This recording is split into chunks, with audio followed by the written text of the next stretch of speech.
시청자 여러분 안녕하십니까? VOA 뉴스투데이 시작합니다.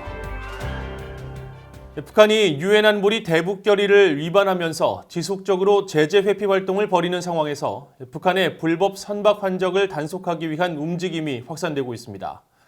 호주에 이어 캐나다도 호위함과 초계기 등 정찰 자산을 파견해 미국 등 7개 국가가 참여하는 다국적 공조가 강화되고 있습니다. 첫 소식 지다겸 기자가 보도합니다.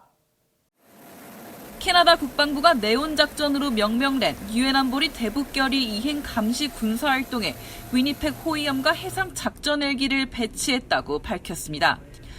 캐나다 국방부는 특히 파트너들과 협력해 유엔 안보리 결의로 금지된 정제유 등 선박 간 환적을 비롯해 의심스러운 해상 제재 회피 활동을 감시할 것이라고 강조했습니다. 이어 위니펙 호위함은 네온 작전의 임무를 이달 말까지 수행하고 이후 다음 달 11월에는 동중국해로 돌아와 또다시 네온 작전에 참가할 것이라고 전했습니다. 캐나다 국방부는 또 다음 달에는 캐나다 해군의 CP-145로라 정찰기와 405 장거리 초계대대의 병력이 배치돼 제재 감시 노력에 기여한다고 밝혔습니다. 하지트 싱사전 캐나다 국방부 장관은 캐나다는 유엔 안보리 대북 제재 이행을 전적으로 지지하며 안전하고 안정적인 한반도라는 공동 목표 달성을 추구하는 데 있어 동맹국가 파트너들과 지속적으로 협력할 것이라고 설명했습니다. 앞서 호주 국방부도 지난 27일 유엔 안보리 대북 결의 이행을 위한 아르고스 작전에 올해 두 번째로 P-8A 포세이돈 해상 초계기를 배치한다고 발표했습니다. 또 해상 초계기는 일본 가네다 공군 기지에 배치돼 10월까지 임무를 수행하면서 제재 대상 물품의 불법 수송을 탐지하고 저지하기 위해 공중 감시를 실시할 것이라고 설명했습니다. 린다 레이놀즈 호주 국방장관은 전담 순찰기 배치를 통해 불법 무역 제재 회피, 또 관련 네트워크를 적발하고 해결하려는 국제사회의 군사작전을 지원한다고 밝혔었습니다. 북한의 제재 회피를 단속하기 위해 미국, 뉴질랜드, 일본, 영국, 캐나다, 프랑스, 호주 등 7개국은 호위함이나 초계기 등 정찰 자산을 파견해 개별적인 군사작전이나 다국적 공조를 이어가고 있습니다. 전문가들은 북한이 선박 간 환적을 통해 정제유 등 제재 품목을 수입해 제재를 위반하고 있다며 이번 군사작전의 중요성을 강조했습니다. North Korea is able to find myriad ways to evade sanctions.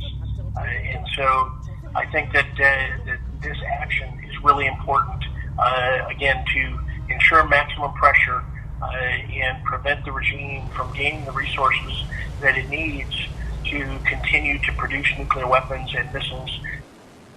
데이비드 맥스웰 선임 연구원은 그러면서 다국적 군함대를 대규모로 배치하지 않는다면 북한의 해상 제재 회피 활동을 결코 막을 수 없을 것이라고 지적했습니다. 또 다국적 공조를 기반으로 한 군사 작전은 북한의 해상 제재 회피 활동을 저지할 뿐 아니라 제재 회피 작전의 패턴을 바꾸게 하는 효과가 있다고 평가했습니다. VOA 뉴스 지다겸입니다. 북한 노동당이 오는 10일 창건 75주년을 맞습니다. 미국 내 전문가들은 북한 노동당이 주민보다 권력 유지라는 목표를 나름대로 달성하면서 유례없는 형태로 이어져 왔다며 북한만의 역사적 배경과 주민들에 대한 절대적인 통제가 이를 가능하게 했지만 경제난 등의 이유로 앞으로는 변화가 불가피하다고 지적했습니다. 함지하 기자가 취재했습니다. 북한의 노동당, 즉 조선노동당은 일당제 국가인 북한의 유일한 집권 여당입니다. 다당제를 취하며 민주적 절차로 국가를 운영하는 다른 나라들과 달리 일당 독재 체제로 국가 운영 전반을 책임지는 형태입니다. 미국의 북한 전문가인 켄 고스 미 해군 분석센터 국제관계국장은 북한의 노동당을 권력과 특권의 정당으로 규정하면서 다른 공산주의 체제나 전체주의 정권에서처럼 북한의 노동당도 주민들보다 지도부를 위해 존재하고 있다고 지적했습니다. It's not a system, and the party is not something that is designed to help the improvement or the betterment of the people. And in that regard, as a political institution, in my opinion, it's utter failure. But in terms of preserving power and holding power, it does a very good job of that. 전문가들은 북한이 다른 공산 국가들과 달리 오랜 기간 일당 체제를 유지할 수 있었던 배경에도 주목했습니다. 옛 공산권 루마니아 출신인 그레그 스칼라튜 북한 인권위원회 사무총장은 동유럽 국가들과 달리 북한 주민들은 조선시대부터 전체주의 체제만을 경험해왔다며 현재 상황을 당연한 듯 인식하고 있다고 지적했습니다. All they've had is, number one, Stalinist communism brought to North Korea by the Soviets. Number two, Japanese military imperialism, 1905 to 1945. Number three, Joseon dynasty feudalism, which was a totalitarian political system. So, they've known nothing but the Korean Workers' Party and the Kim family regime. 스칼라티 사무총장은 북한도 표면적으로는 유엔 회원국이자 헌법이 존재하고 각종 자유를 보장하고 있지만 실제로는 최고 지도자 방침으로 볼 수 있는 노동당 규약이 전부인 나라라고 비판했습니다. 브루스 클링너 미 헤리티지 재단 선임 연구원은 여느 독재 정권처럼 북한 역시 절대적 통제를 통해 오랜 기간 당의 권력을 유지할 수 있었다고 분석했습니다. Having several overlapping security services that not only watch the populace and the officials but each other. 전문가들은 김정은 위원장 집권 이후 고위급 인사들의 망명 사례가 이어지고 있다며 북한 노동당에 대한 북한 주민들의 시각이 점점 달라지고 있다고 분석했습니다. 또 핵과 미사일 개발로 버티는 북한은 폐쇄적 체제 속에 심각한 경제적 어려움으로 인한 내부적 방향 전환 압박에 직면해 있다면서 북한 노동당이 과거와 같은 모습으로 유지되기 어려울 수 있다고 지적했습니다. BOE 뉴스 함지아입니다. 미국과 한국은 북한의 침략을 저지하기 위해 최첨단 군사장비 분야에서 긴밀히 협력하고 있으며 미국은 인도태평양 영내 동맹들이 중국과 러시아의 위협에 맞설 수 있도록 지원하고 있다고 미국 국무부 고위관리가 밝혔습니다. 클라크 쿠퍼 국무부 정치 군사 담당 차관보는 7일 워싱턴의 민간 연구단체인 민주주의 수호재단이 주최한 화상회의에 참석해 최근 중공군이 인도태평양 영내에서 위협을 가하고 있는 상황에서 동맹국들에게 홀로 서기를 기대할 수만은 없다며 동맹국과 파트너 국가들에게 상호 운용 가능한 네트워크를 구축하고 무기 판매와 지원을 통해 보안 역량 강화를 추구하고 있다고 밝혔습니다. 그러면서 한국과 일본을 대표적 사례로 언급하고 특히 북한의 침략 저지가 절실한 한국 정부와는 최근 F-35 전투기를 비롯해 PA 초계기, 패트리어트 첨단 미사일 시스템과 글로벌 허크 무인 정찰기 등 첨단 무기 장비 구매 등의 교류를 하고 있다고 설명했습니다. 미국의 마크 에스퍼 국방장관은 중국에 대처하기 위한 동맹의 공조 중요성을 강조하면서 대외 무기 수출 제한 완화를 추진하고 있다고 밝혔습니다.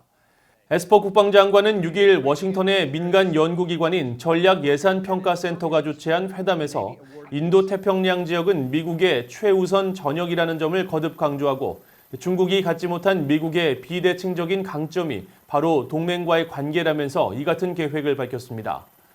또 미국의 무인기가 미사일 기술 통제 체계 규정에 막혀 있는 동안 중국과 러시아산 무기가 세계 시장을 독식했다고 지적하고 대외 군사 판매 수출 개혁 없이는 러시아와 중국 무기에 세계 시장을 뺏길 위험이 있다면서 미국의 기술 개선과 무기 수출 승인 절차의 촉진 등 모든 면에서의 개선이 필요하다고 말했습니다.